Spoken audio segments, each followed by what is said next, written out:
নিখোঁজ মেয়েকে খুঁজে পেতে হন্য হয়ে শহরের এ প্রান্ত ও প্রান্ত ঘুরে সিসিটিভি ফুটেজ জোগাড় করেছিলেন বাবা। বিভিন্ন রাস্তার মোড়ের সিসিটিভি ফুটেজ সংগ্রহ করে পুলিশের হাতে তুলে দিয়েছিলেন, কারণ দ্রুত মেয়েকে উদ্ধারের চেষ্টা ক্রমাগত চালিয়ে গিয়েছিলেন তিনি। ঘটনার কয়েকদিন পর সংবাদ মাধ্যমের সামনে এমনটাই জানালেন মালদহের মৃত ছাত্রীর বাবা। তিনি মোট 14টি স্থানের সিসিটিভি ফুটেজ সংগ্রহ করেছিলেন। কেবল একটি সিসিটিভি ফুটেজে মৃত মেয়ের পরনের কাপড় দেখে অভিযুক্তকে চিহ্নিত করা হয়। যে ছবিতে দেখা যায় তার মেয়ে একটি বাইকে চলে যাচ্ছেন। রাতে ১২-১৩টা করেছি আমরা। আমাদের তখন ক্লাবের প্রত্যেকটা ছেলে যেভাবে পাশে দাঁড়িয়েছে, বাড়ি, বাড়ি ঢুকে তা নিয়ে ভিডিওটা করে আমাদের যিনি আইও সাহেব, শেরপা সাহেব, উনাকে পাঠানো হচ্ছে সঙ্গে, সঙ্গে। তারপরে গিয়ে ছেলেটাকে অ্যারেস্ট করা হয়েছে। অ্যাকচুয়ালি আমরা করলাম এই জন্য যে যাতে এই থেকেই কি বলে যে আপনার তদন্তটা তাড়াতাড়ি হয়। কারণ আমার মেয়ে, আমি তো মেয়ের জন্য দিয়ে দাঁড়াতে আছি। দেখুন আমরাই প্রোভাইড করে দিতাম হয়তো, উনি সঙ্গে ছিলেন, আইও সাহেব সঙ্গে ছিলেন, কিন্তু লোকেশনটার ঘরে ঢুকে ওটা নেওয়া এগুলো আমরাই করেছি।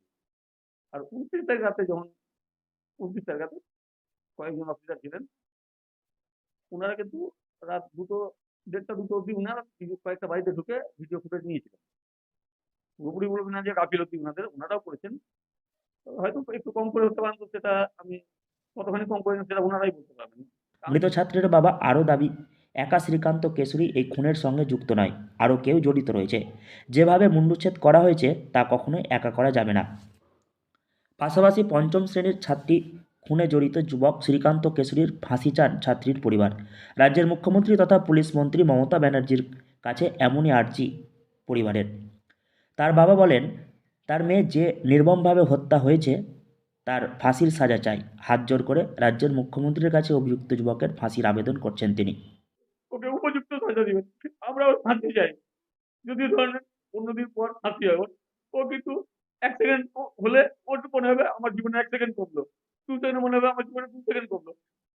বলে পদে, পদে ও মরবে। সেকেন্ডে, সেকেন্ডে ও মরবে।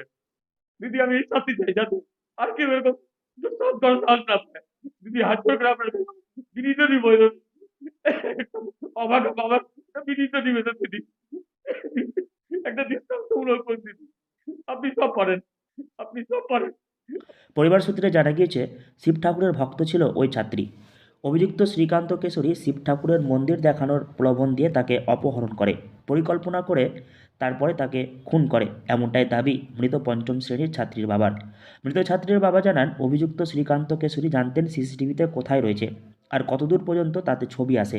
সেই অনুযায়ী ছক করে তার মেয়েকে মোটর বাইকে তোলে। এরপর শহরের রাস্তা মোড়ে লাগানো সিসিটিভি ফুটেজ যাতে ছবি না আসে, তাই মৃত পঞ্চম শ্রেণীকে হেলমেট পরানো হয়। অভিযুক্ত শ্রীকান্ত কেশরীও নিজের পরিচয় গোপন রাখতে মুখ সম্পূর্ণ ঢেকে নিয়েছিল। মৃত ছাত্রীর বাবা জানান, পুলিশের প্রক্রিয়ার নিয়ম তিনি জানেন না, তবে 14টি স্থানে সিসিটিভি সংগ্রহ করে পুলিশকে তারাই সরবরাহ করেছিলেন। মালদহ থেকে হরষিত সিংহ, লোকাল 18 বাংলা।